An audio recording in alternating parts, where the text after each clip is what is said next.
frika nga njerëzit të dobëson, ndërsa mbështetja te Allahu të forcon.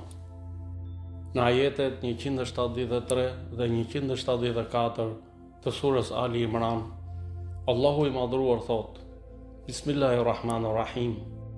Alladhina qala lahumun nasu inna an-nasa qad jama'u lakum fakhshawhum fazadahum imana wa qalu hasbunallahu wa ni'mal wakeel.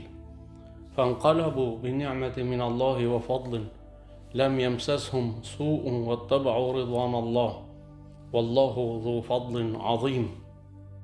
Atyre që njerëzit u thanë se njerëzit po mblidhen kundër jush, prandaj friksohuni.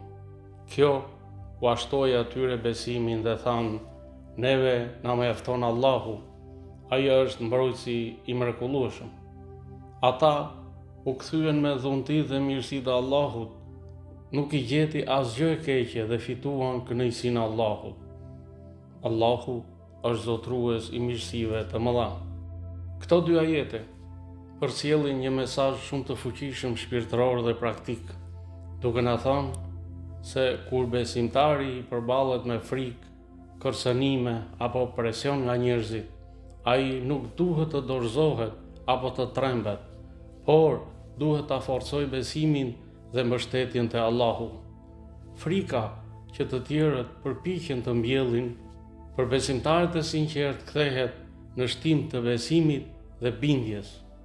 Fjala e tyre: na mjafton Allahu dhe ai është mbrojtësi më i mrekullueshëm, është shprehje që tregon mbështetjen e plotë të tyre te Allahu, besimin e tyre të palëkundur dhe qetësinë shpirtërore përballë rrezikut.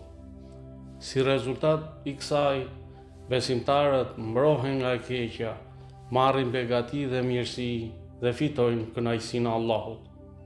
Frika nga njerëzit të dobëson, ndërsa mbështetja te Allahu fuqiplot të forcon.